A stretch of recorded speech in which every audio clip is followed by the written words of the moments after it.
Hello, hello. Welcome to Beast Over Burden, powered by Barbell Logic. I'm Nikki.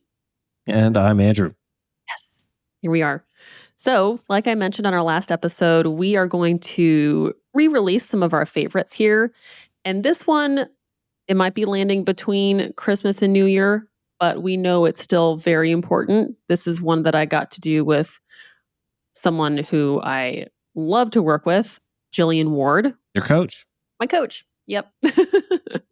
She is excellent. But we did an episode a while back on holiday nutrition. And any highlights come to mind? You guys talked a lot about very practical ways of dealing with not only how to handle the holiday meals and those kind of like specific environments that you get into on the holiday, but also the mindset approach to it and the emotional side of getting through the holiday season. So it's worth a listen, whether you're in the holidays now or just on the other side, because you can apply a lot of the same ideas anywhere. Totally. Any situation where you're around friends, family, or your non-normal eating environment. Vacation. Yeah. I think you guys have some great tips and tricks. Awesome. Well, have a good listen, and we'll see you here next time. You're listening to Barbell Logic, the podcast where we talk about what it means to experience strength and how you can use simple, hard, and effective strategies in training and nutrition to improve your life. It starts with meeting you where you are right now and finding lasting solutions. Welcome to the show.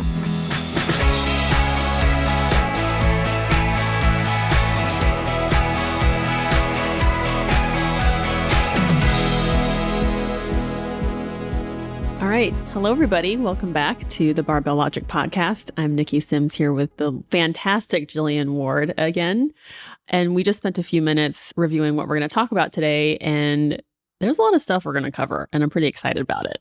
So what the heck are we going to talk about today, Jillian? Jillian's set world records. She's competed everywhere, and she gets podcast stage fright.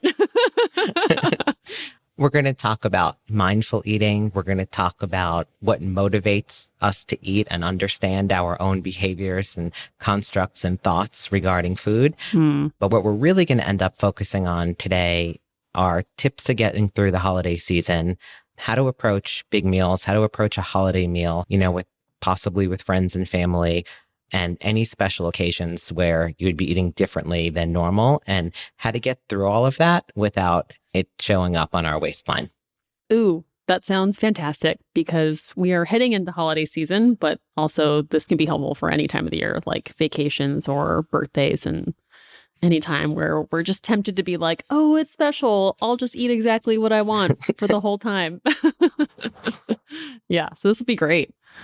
So to kick it off, you had a really good summarization of who our listeners really are. So the majority of our listenership agrees that strength training is the key to health and quality of life.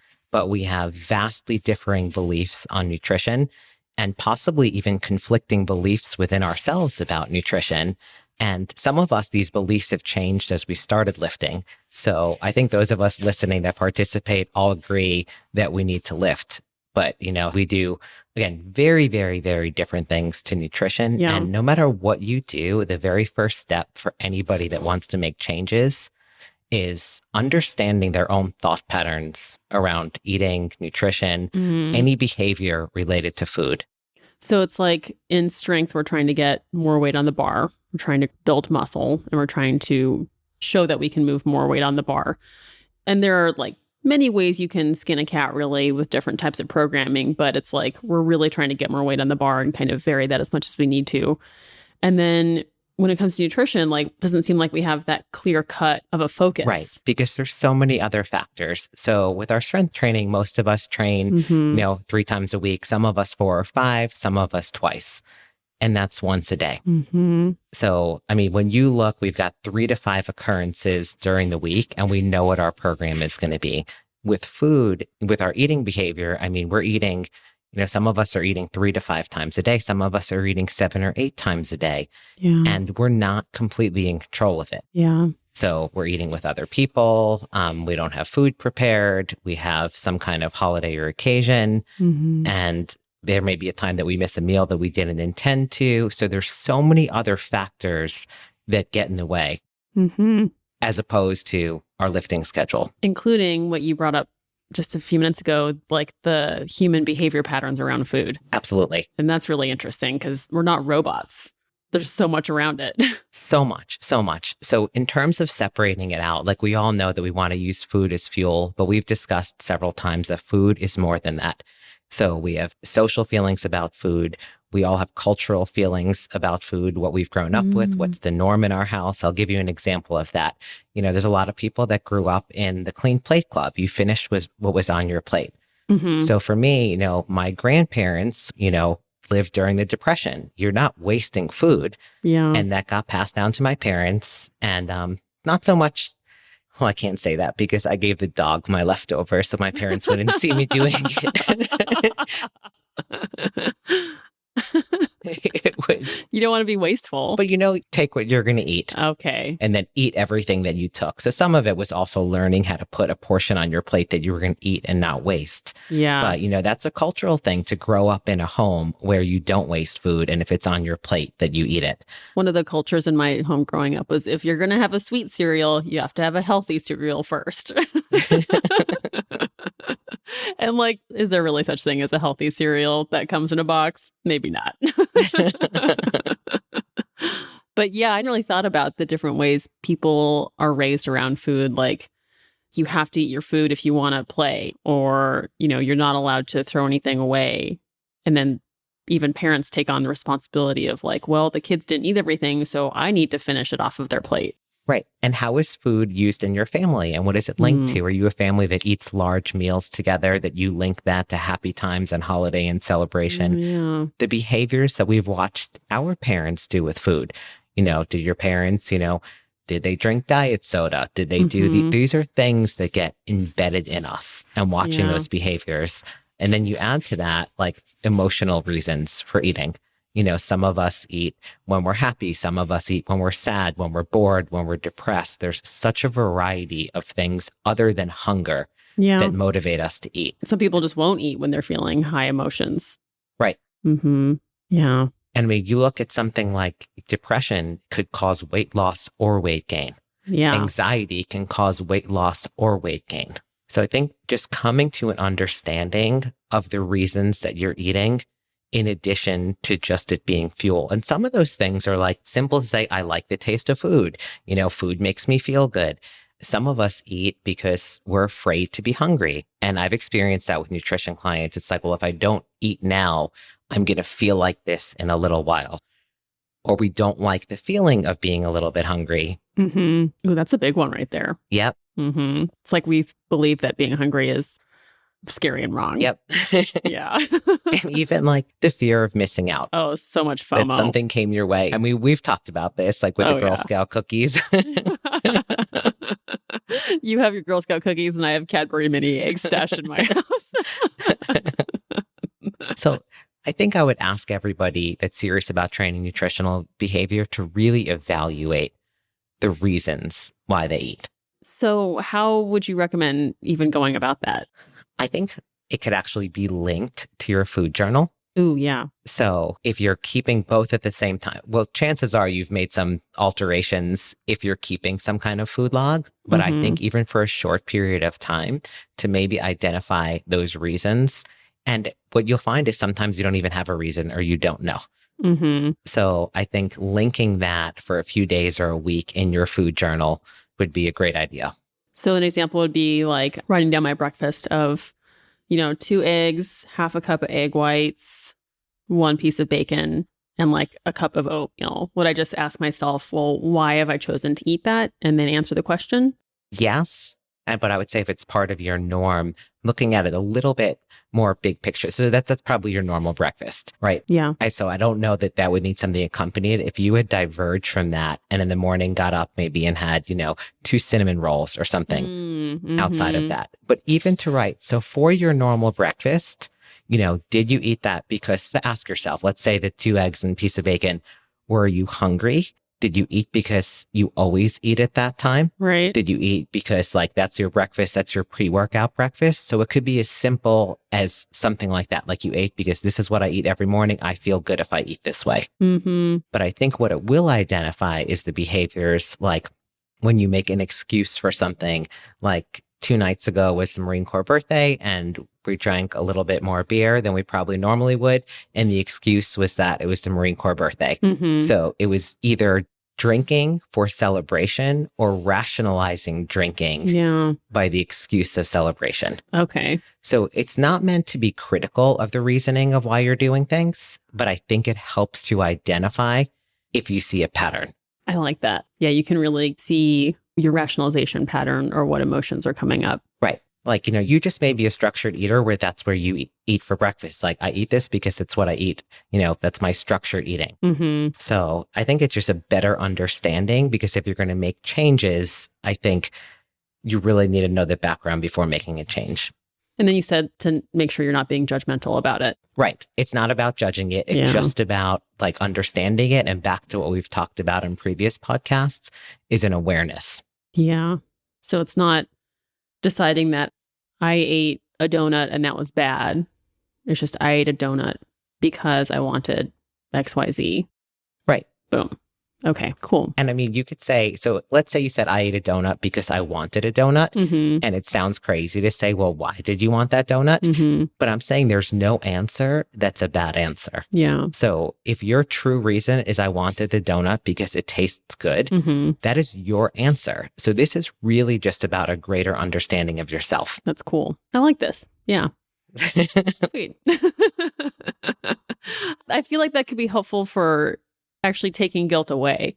Like, you know what? Yes. And making you have more, this isn't a real word, but okayness in your decisions instead of being like, I want a donut and I know it's going to be bad, but I'm going to rationalize it by XYZ. But it makes you feel like at peace with your decisions. Yes. But you'll also understand the rationalization for behaviors and realize, like I said, 2 days ago, I justified alcohol consumption beyond what I consider my norm for the day based on a celebratory occasion. Yeah. So in the same sense, let's say, someone didn't like the election results. They'll justify, well, I drank because of that. Right. Are you linking, additional calories, alcohol consumption, sugar consumption to emotions? Yeah. And external events that are really just out of your control. Yeah. Yeah. And we do it. So we're not just speaking right now about, going into the holiday season. Like we're all in a crazy time. I mean, all of 2020 is unique in that it's outside of the norm and there's going to be, heightened anxiety, Well, it's just, like the holidays are special times, right? Right. It's out of the norm. It's easy to make excuses. It's togetherness. There are a whole lot more other kind of traditions and everything around that, but it's just different than the norm. And now, like you were just saying, it is different than the norm. Right. So yeah, I think what your learnings are just going to apply all over the board. Some of us, if we lose the holidays or don't get to gather with families, will use that as a justification to eat. Totally. Yeah, totally. I think I've done that a couple years. So is there any other exercise that you would recommend for people to kind of learn more about their individual behaviors around food? I think if somebody was very, very curious, perhaps going into how they were raised about their thoughts about food and where they're at now, and even understanding where that shift came from. It's like food therapy. So when I do nutrition plans for people, I try to get a sense of all of this. Did you grow up in a food-centered culture? Like, did you grow up someplace where food was the answer to everything? You had a bad day, just have an extra serving of something. Did you grow up where somebody thought you were unhappy if you didn't eat what was on your plate? Yeah, okay. So I think understanding is like, we need to see the whole person. Ooh. Yeah, so if y'all get to hang out with your families over the holidays, it would be a cool place to like pay attention to like, where's this coming from? Like, we have sweet potatoes with marshmallows. That's just how it is, stuff like that. Okay, cool. So I'm thinking of getting into how we succeed during the holiday season, but we could apply that pretty much to kind of any season of time, whether that's the pandemic season, anything, a summer vacation. Yeah. So the number one thing, and it's what we've been speaking to throughout the series, is just the awareness. Okay. Yeah. And like for us, the holiday season, for many of us, the holiday season begins, right around the time of probably Halloween. Halloween. Yeah. Yep. I know some people who on November 1st, they had their Christmas trees up. Right. And it's all around us. Yeah. You go to the grocery store, there are aisles Starbucks. of candy Mhm. and stuff, like just be aware of how your behaviors change. Yeah. So in October, all this candy comes out. What shifts in your behaviors at that point? Do you keep a candy dish around at the house? Or do you have leftover Halloween candy in jars that you go by and you grab a piece? And when you run out of that, do you substitute it for Christmas candy? Do you go from your orange and black M&Ms to your red and green M&Ms? Yeah. Yeah. What if you never knew that you always had M&Ms in your house? and you just thought that, well, it's Christmas. They're Christmas M&Ms, but it turns out you just always eat M&Ms. I found that everything has just felt the same, since all this started. The seasons run together, the months run together, living and working in the same 1,300 square foot just runs together. It's just the same damn thing every day. And so when fall stuff rolled around, I was like, hell yeah, finally this feels different. And I can totally see how I'm going to use food to be to make stuff feel different. Yep, I feel exactly the same way. Pumpkin. Yeah, give me that pumpkin stuff. I'm going to make everything pumpkin possible, or cinnamon flavor. So what I find is a good substitution for just, all of the eating is decorate. Decorate for the occasion or the holiday, decorate your home. Mm-hmm. That's a great idea. Pumpkins all over the walls.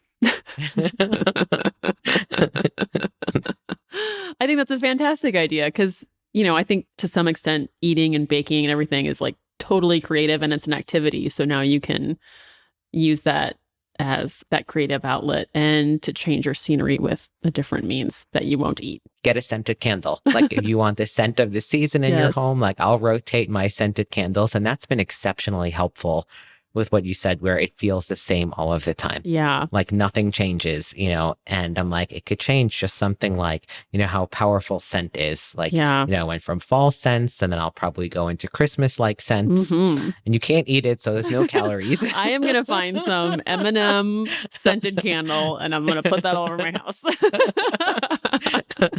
You're right. It's good that you can't eat candles. Okay, everybody, don't eat your candles. Or your Christmas tree.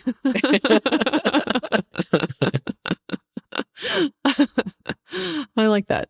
So other ways that we get creep during this time of year is the addition of liquid calories. Oh my gosh, yes. So those liquid calories come in alcoholic and non-alcoholic versions. So, we see things there's eggnog in the refrigerator section, there's cider. So some of us may not drink juices and may not drink, sodas. But where it's the occasion, we'll have a glass of cider. Yeah. Or something it's cold out and we're going to have a sugary cup of hot cocoa. Yeah. Where that's not normally something we would have chosen. Yeah. You go through the Starbucks drive-through and your drink's a little bit more special. And for me, we've talked about it, I've added flavored creamers in place of, I used to do 1 tablespoon of half and half, and now I do 2 tablespoons of a flavored creamer. Oh boy. But if you have 1 cup of coffee a day, not a big deal, right? When you have 3 or 4 cups in the morning, between 4 and 5 before you even work out.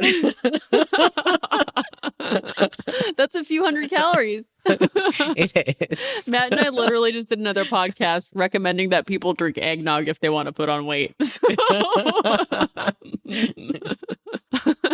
Eggnog is not low calorie. And then, even more socializing could be more pre-mixed cocktails. Yes. And usually that has something really sneaky in it, where you might just have a glass of wine or a neat whiskey or something. And now you're drinking this cocktail that has just literal sugar cubes in it. Whoa. Yep. And look at a pumpkin ale with a sugared rim. Oh, goodness. I've never had that. That sure sounds good. No?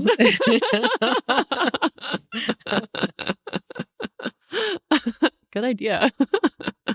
Yeah, very sneaky. And then what other sneaky things come up? that creep in. So people bringing stuff. I know a lot of us are not at offices right now or schools, but usually during the holiday season, people are bringing in festive foods all of the time. Yeah. And I know for me, again, going back to my cultural feelings about food, if somebody bakes something or makes something homemade, I feel compelled to eat it. Yeah, because it's a nice offering. It's something really kind. Right. Yeah. But like this time of year, you'll see, I mean, maybe not so much with the pandemic, like something you would all reach and share, like a box of donuts. But typically this time of year, we see a lot more of that stuff. Yeah. And we see an increase in social eating occasions. Totally. And those people who love to bake that stuff, like they might still want to bake that stuff. Right. And then where's it going to go? Into their own mouths. Like I know I personally justify eating junk food if I home make it. Like I made it at home, even though it's filled with sugar and everything else. You literally watch yourself pour cups of sugar into it. Right. But it's better. So I know like one of the things in terms of awareness is right now I'm practicing my holiday dishes. Ooh. So, ordinarily we also talked about this, that I have a cap of like alcohol and junk food and calories coming from both. And recently I've slipped up because I'm practicing my holiday dishes and I don't know whether I'm going to get to have holidays with family or not. Yeah. But it's bringing me joy to make holiday foods. And guess what I'm doing? I'm eating those holiday foods. I love to bake too, and just not many get-togethers. I've just been freezing it. So now I have this like freezer full of goodies that might still be good in January or, February or something. So it's like, it'll just be there for me. I've meal prepped basically. That is such a good idea. Yeah. And so, some of it lasts really well, some of it doesn't. But, man, if you make a brownie and then put it in the microwave a month after you made it, like it's actually pretty good. So yeah, use your freezer. That's right. People are listening to a nutrition podcast.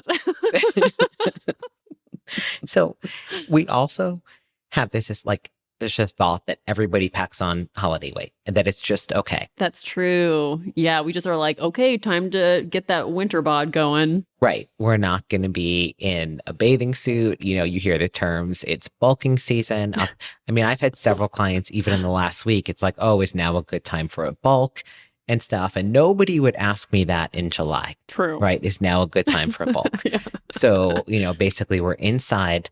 A lot of us are less active. The days are shorter and it's normal, to like eat differently, to eat higher fat foods, to eat more comfort food. But we have this as part of our culture, this concept that this is the time of year to let it go a little bit. Because in our minds on January 1st, everything changes. Yeah, that's right. We're all going to just get right back into it on January 1st. So whatever happens between now and then doesn't matter. So we allow the last 15 or 20% of the year, like, to get away from us with these things, with the understanding that January 1st, things changed. Yeah. But if you look at it, how motivated is somebody? January is the depth of the winter. There's no holidays, there's nothing. The worst is February for sure. February is the worst month because you've kind of survived January. You're probably fallen off whatever new nutrition kick or whatever kick you were on. The days are still horribly short and it's only colder than January. So it's colder and now summer is actually surprisingly soon and you still have your December bulk. Yep. And the motivation wanes because you still can't see the light. Yeah, exactly. Yes. So we've conditioned ourselves to allowing this time of year in general or whatever as some amount of slippage because we tell ourselves that things are going to change. Yeah. I remember, and I think I've actually written this in my logbook, how I've done that in February. It's just like feeling super bloated in February. And I remember that so well that now in December, I know I don't want to deal with that. Yes. I'm just not going to put myself in that position. February Nikki is not going to have to deal with December Nikki's sins. So the real reason that people don't start in November or December is that they believe that it's not worth it. Yep. With all of those meals in there. And that kind of leads into approaching the meal. It's like, well, why would I start now if I have this coming up and this coming up and that coming up? Yeah. And that's how November and December get completely thrown out. So, Jillian, I have to admit that sometimes I walk through these imaginary conversations with you where like, I'll have one of those moments where it's just like, this is not where I want to be body composition wise. So I'll actually imagine sending you an email and then I'll imagine your response. Just guess what it would be. You'd be like, oh, well, why don't you become aware of what you're doing? And one of the recent conversations I had was like, oh, well, if I want to cut to this weight class for a jiu-jitsu competition in February, like, should I start doing that now? And I was like, no, don't worry about it. You're entering holiday season. Like, what good is it? So I've literally had this conversation with you before in my head. You didn't know about it, but now you do. So what do you say when someone convinces themselves that it's not worth it during this difficult time of the year? So oftentimes I will ask somebody to, on a calendar in front of me, scratch out all of the occasions they know that they're going to, I want to say eat poorly, have indulgent meals. Mm-hmm. And then even if there's 10 or 15 of them, show them how few that is over the course of those months. That's really good. So even if every Friday and Saturday night you have an occasion from now until the end of December, what about Sunday, Monday, Tuesday, Wednesday, Thursday? What about breakfast and lunch? What about all of your snacks? So really to get to the understanding that it's a holiday meal or any celebratory meal or big meal is just a meal. It's one meal. Mm-hmm. And I've spoken about this before, but every meal is opportunity. Yeah. And it's opportunity to make a choice. So that one meal should not cascade into a weekend, into a week, into a month, into a season. Yeah. Thinking about how many good meals you can have between today and the end of the year is pretty awesome. That's a lot of good opportunity. Right.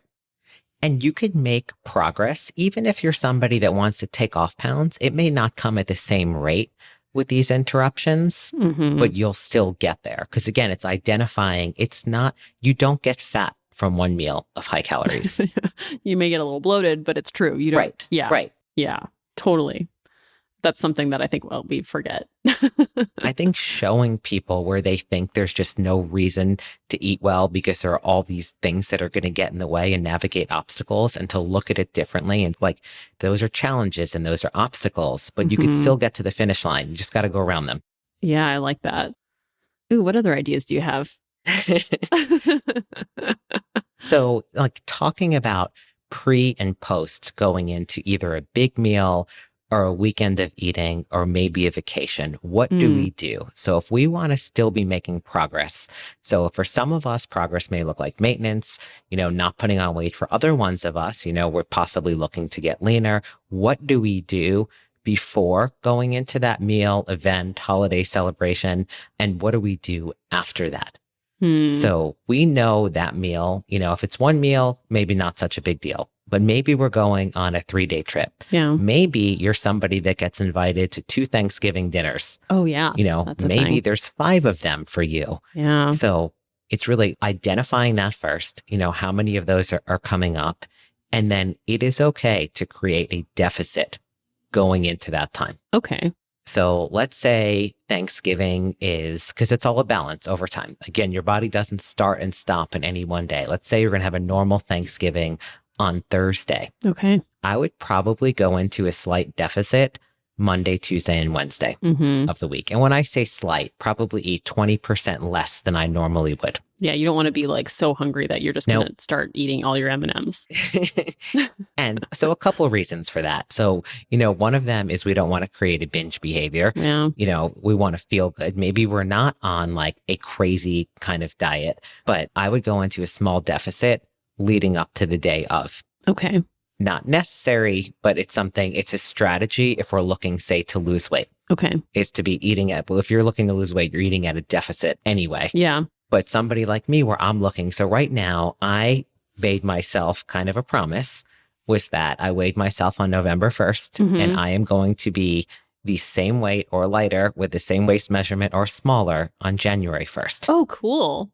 Nice. So that was a commitment. I don't know that I'm going to be able to make progress in that time because I have a lot of kind of food things coming in the way, but I want to have the same body on January 1st that I did on November 1st. I like that. So for me, Thanksgiving week is probably going to look like slightly cutting back on Monday, Tuesday, and Wednesday. But for me, that cutting back doesn't need to come from my quality foods. That might mean giving up my dessert and my glass of wine at night. Okay. So that's where it would come from. And then the day of, which is a really, really good question. How do you approach a holiday meal the day of? Yeah. So generally, I mean, Thanksgiving is a big one. We may be beyond Thanksgiving by the time this podcast comes out, but we'll talk about approaching a big meal. Do you not eat anything during the day?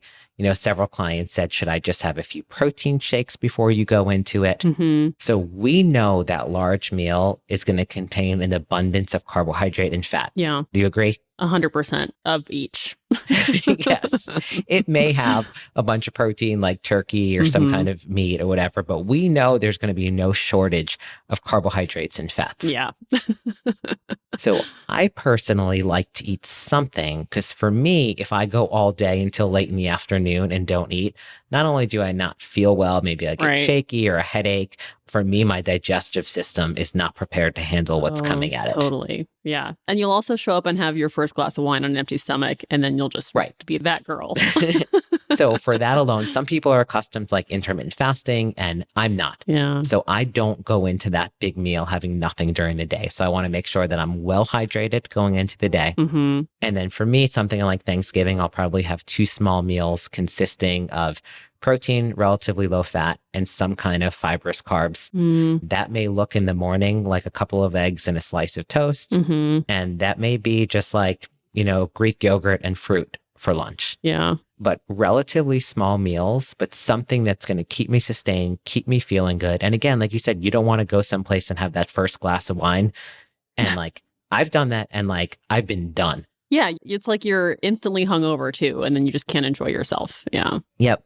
Mm-hmm. So generally, if you don't eat anything all day before going into it, it's going to lead to either you're absolutely going to binge or you're not going to be feeling your best. So I personally do not recommend avoiding all food prior to the big meal. Yeah. And I think another mistake that people make is coming out of it because of guilt. So too often I see this recurring behavior of after a big meal or a celebration, the person just decides to skip meals. Oh, I'm not eating tomorrow after what I did. I've eaten enough for the rest of the month. Right. What ends up happening is kind of a crash and then a binge. Yeah. So I do recommend, like, you may feel awful the next morning depending on how you ate and may not be able to eat breakfast in the morning, but resume your normal meal as soon as possible. Ooh, it might be even be good to have some meals prepped and like in the fridge. Yeah, that would be good. Like you can take all the turkey home with you. Yep. And I like the idea of even maintaining probably a little bit more of a deficit for a couple of days. Okay. Yeah. So, if I had enough dessert that probably was worth a week of dessert, I'm going to try a couple of days without eating it. So my suggestion is a little bit of deficit on the front end, a little bit of deficit on the back end, but not so much that it backfires on you. Yeah. Yeah.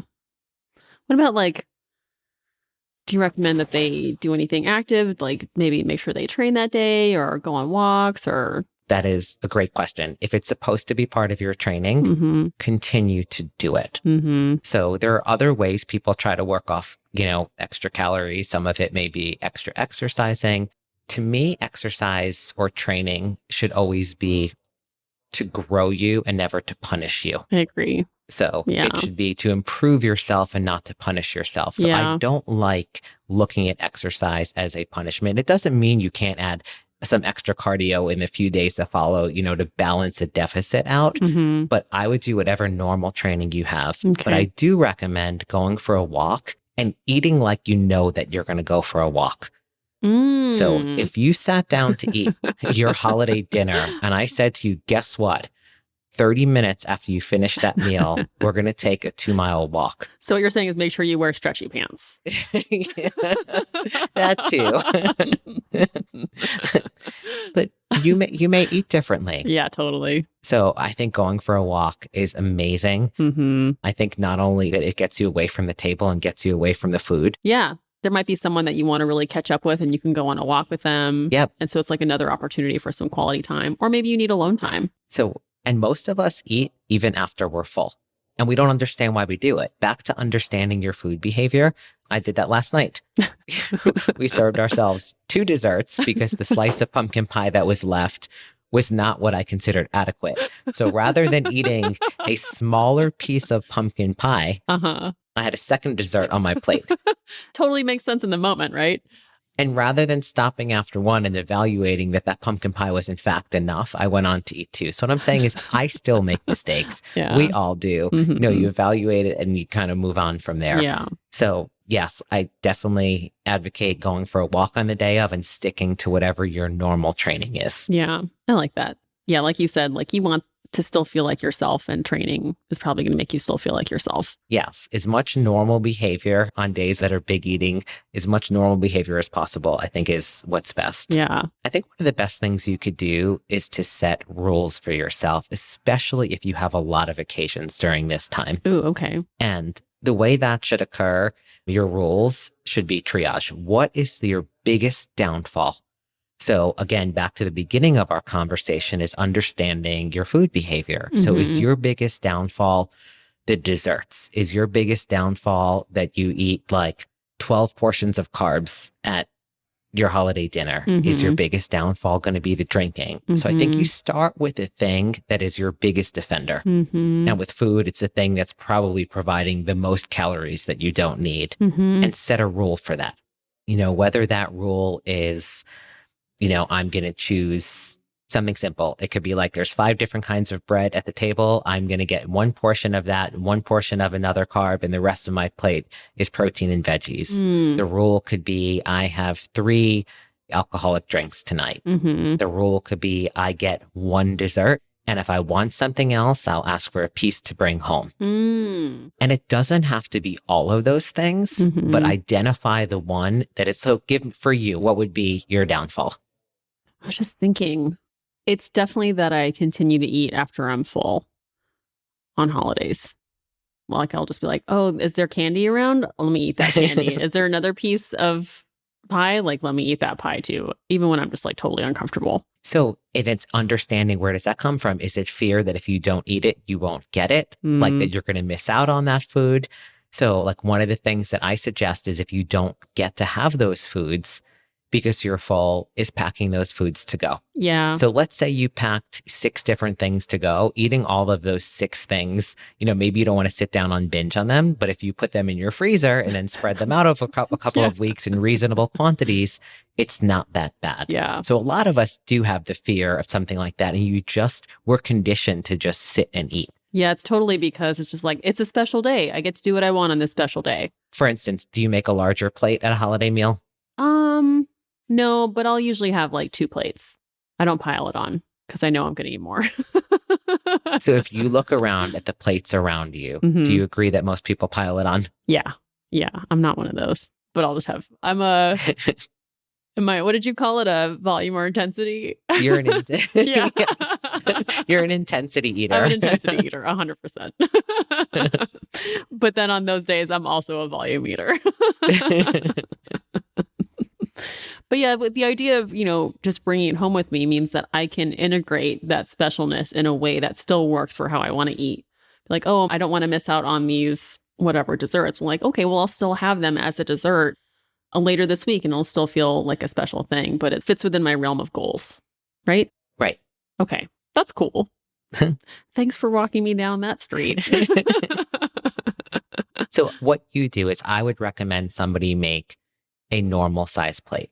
So on a holiday, a normal size plate may look like opting out of a lot of the things and having more of what you like, or it may mean tiny sample size portions of everything. Oh, yeah. I like that idea. Right. So, you want to try all the different kinds of potatoes and some of the stuffing. So like get a sample size portion of everything equivalent to 1 portion if you had only had 1 choice. So I recommend making what would be a normal size plate. Okay. For your first plate, which is hard to do. And then waiting before you go back. Okay, Julian, I will try that. I like that. So 15 minutes would be, so it should be at least 15 minutes. There are some families that eat and 30 minutes later are on the couch. Yeah. So you may not have an opportunity to sit for another 15 minutes, but I would recommend normal size plate of food, wait 15 minutes, and then you can go back for seconds. Okay, sweet. Deal. I've in the past liked to cook something that I know feels healthy to me. So like a side dish or something that I know isn't just full of butter, or I'll make sure I bring like a salad or some sort of vegetable that I know if I put on my plate, it'll feel like a good decision. That is such a good idea, because I think holiday meals, we take foods that are normally low calorie, low fat, and they are laden with fat. Yeah. So take a look at vegetables that, whether it's creamed spinach Mhm. or some kind Brussels of like sprouts. green bean casserole Yeah. or Brussels sprouts with bacon. So we take something that would normally take up space on our plate. Mm-hmm. And now, that same thing that may have been 40 or 50 calories is now 400 or 500 calories. Yeah. So if you enjoy vegetables and want to make a plain vegetable and have that as an option, that's a great idea. Yeah. And then like bring fruit too for dessert. So if you're like one of those snackers like I am, be like, oh, well, instead of snacking on all this, like I'll snack on some berries. Just some thoughts. I love those thoughts. And I've also learned not to impose my healthy option on everyone else. Oh, yeah. So guys, I've made a huge vat of steamed spinach that has no flavor in it.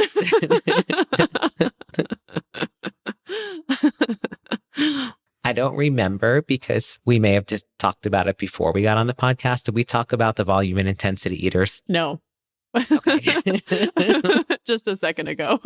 But go into that, because I love your idea about this. This is great. So I like to think of eaters in different categories, one of them being volume and intensity eating, and understanding where you fall in. Okay. So a volume eater is somebody that likes a lot of food. And when I say a lot of food, we're not talking about calories. Mm-hmm. We're talking about an abundance of chewing, a large portion of something. Okay. Somebody that may like an extra large salad that takes them, 20 or 30 minutes to eat, or could sit down, eat like a plate of vegetables. Yeah. Where, the most important part of it is how much they get. Like how much time they get to spend with that food. Yeah. And how much time and how much volume of the food. Okay. So somebody that may sit down. So a volume eater is somebody that may sit down and eat tons and tons of plain air pop popcorn. Yeah. It doesn't matter that it's not covered in butter and oil and all that other stuff, but just to be able to continue eating it, the experience of eating. Got it. And then, so that may look like, let's talk about ice cream. That may look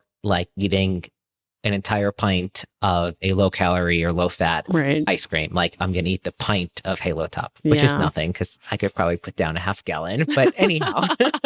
Sounds like a challenge. But it wouldn't be Halo Top. But no offense to Halo Top. No.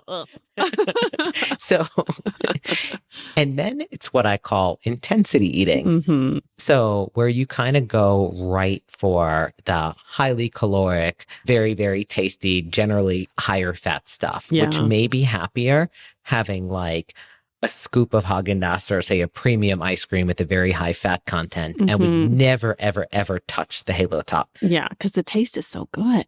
Right. Yeah. I'm literally thinking about this Haagen-Dazs ice cream that I have in my freezer right now.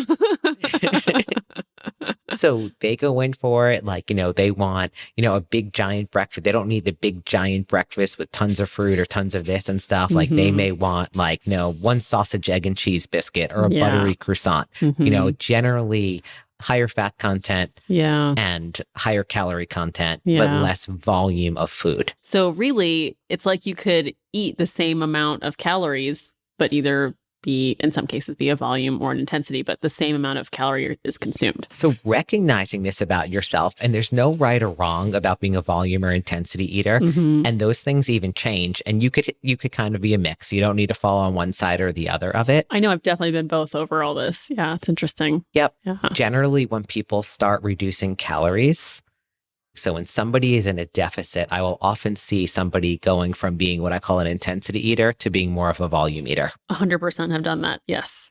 Yeah. So, which is totally normal, but understanding these helps shape your nutrition plan. So if I'm working with somebody and deciding on a snack for them, am I going to give them a high intensity snack, like maybe, a piece of cheese and some nuts where they get very little bit of it, but it's super calorie dense? Or, am I going to give them fresh cut veggies, a whole bunch of it with some hummus or something? And really, it's just understanding back to like what drives you with your eating. Yeah. Why do you enjoy eating certain things? Yeah. Yep. So in addition to like what we talked about, like a volume and an intensity eater, there are like some of us that pick and graze. So tell me a little bit about your eating throughout a day.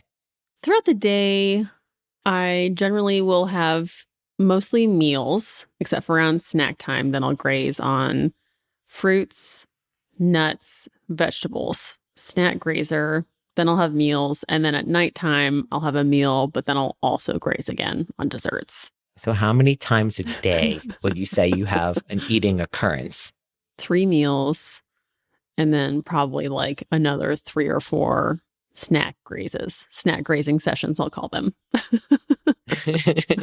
So you're eating 8 times a day? Yeah. Yep. Definitely. Yeah, for sure. So that's your behavior. Then you see people that what I call are feast and famine. Mm-hmm. They could go most of the day. It never occurs to them to eat. Mm-hmm. And then they have a giant meal. That's what I turn into when I travel. Like, because, I'm just, I'm in my own damn home all day. So it's like, I can have 8 meals. But then, when people travel, it's just like, well, you're going to be on a plane, or you're going to be moving through airports trying to get from one place to the other, or you have to eat with people at a certain time. So it's interesting having to switch gears from, your natural habitat to a new environment. And I think to kind of look at all of that and understand that there really is no right or wrong way to go about it. It's doing the best within the confines of what works for you. And it's very hard to take somebody that goes from eating once or twice a day and have them eat 8 times a day. They're not going to sustain that. Yeah, totally. Or if you take somebody that eats multiple times a day and tell them, oh, you should try intermittent fasting and to eat twice a day. You're like, whoa, Jillian, you're saying I'm supposed to be hungry at some point? Like, no, thank you, ma'am. So that's what I want to point to is there's so many different ways about it. And we go back to full circle, what we talked about in the very beginning of all this is it really comes down to the quantity of food that you're eating, meaning calories, and the quality of the food, no matter how you approach it. Whether you are going to be a volume eater, an intensity eater, whether you're, a grazer, or whether you're feast and famine, but just looking at the bigger picture. Ooh, I love it. Whoa, it just came all full circle. Whoa. Ideally, so rather than feeling like we should be, is you could do feast or famine, or you can graze all day. I mean, I would start somebody and recommend, probably 3 regular meals and 1 or 2 snacks. Yeah.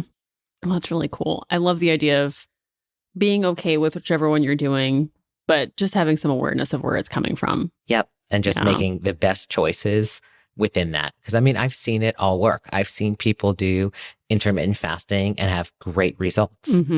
I've been myself on a contest prep bodybuilding diet and eaten 7 or 8 times a day and had great results. And also maybe one that worked for you well before isn't going to work well again this time. And that's fine. Something else will probably work just great. So there's what works, like what's actually going to work science-wise. And the other thing is what we're motivated to and like feel some kind of motivation to stick to. Yeah. Oh, I love it. Honestly, the more I've learned about nutrition and even just our conversations, it's made me, I don't know if demonize is the right word, but I feel like as much as I think about nutrition, I feel like my relationship with food is generally pretty healthy in the sense of like, if I do this, it doesn't mean that I'm better than anybody, or it doesn't mean that I'm worse than I should be. It's just, you get to enjoy food. And it's like, the more you learn about it, the more you learn about what's behind it, the more you allow yourself to enjoy it. And it's really fun. Yes. Yeah. And it's okay to enjoy food. And that's another thing that I think we tell ourselves when we start looking at it as food is just fuel. You shouldn't have attachments to food. It's not true. And there's nothing wrong with enjoying food and still get results. Yeah. That sounds like a fun life. So what would you say? So I've told you that my goal right now is to have had the same body on November 1st as I do on January 1st and not put on any holiday pounds, but at the same time, not slide backwards. Yeah. So what is your goal? Oh gosh. I don't really weigh myself a lot or do waist measurements, but I really go by what hole I'm using in my belt and by how many abs I can count on my stomach. Like when I can see that 3rd ab, I like how things are feeling. But if I can only see like 2 and only like 1 ab, I'm not happy. So for me, it's like making sure I don't fill out my bigger belt hole in January. And then if I can keep that 2nd ab visible, I'll be pretty stoked. That's okay, right? Absolutely. Yeah. Absolutely. See, I would say the waist and the weight measurement for me are just a quantifiable marker. Oh, yeah. But I use subjective things the same way you do. Because at the end of the day, my waist measurement and my weight don't matter if I'm not happy with what I see and if I don't feel good. But I use that because I can't draw that into question. Because we talked about something else, like I have a house that I go into one room and I look tall and thin, and I go into another room and I look short and fat. It's like funhouse mirrors. And I don't know if the real me is somewhere in between, but my feelings about how I look could change based on lighting or a mirror. Totally. So I like to have those things that are just metrics that are going to be the same every time. I like that. I always feel pretty good when I'm hanging around like Matt Reynolds and Andrew Jackson because I'm like so small. But then I'll like hang out with the girls I do jujitsu with, and I literally like 40 pounds more than all of them do. And I'm just like, wow, I'm a Yeti. What? You have to have your own little metrics. So relate to that. I have a very similar thing is when I'm around my sister. Oh, yeah. So I know I've also talked about her before, but we're close in height. We're about 1.5 inches apart in height. I'm about 1.5 inches taller. And I outweigh her by at least 40 pounds. Oh, my goodness. Wow. Yep. Yeah. I'm like, I don't want to take a picture next to you. I love you. Like, can you stand like 3 feet in front of me and then I'll stand 3 feet behind you? Yeah, we have to have our own little awareness bubble. That's so funny. But it also means I get to eat more than her. Yep. To feed those guns. Well, awesome. This has been perfect because not only does it apply to holidays, it's just anything special out of the ordinary, which it's good to have to look forward to. So you want to be able to look forward to that without beating yourself up over it. So, man, thanks for all that. Okay. This was very fun. Yeah. Okay, everybody, enjoy yourselves. Enjoy your food. Everything you do is fine. Thank you guys for listening if you've made it this far. Yeah. All right. See everybody later. Thanks, Jillian. Thank you.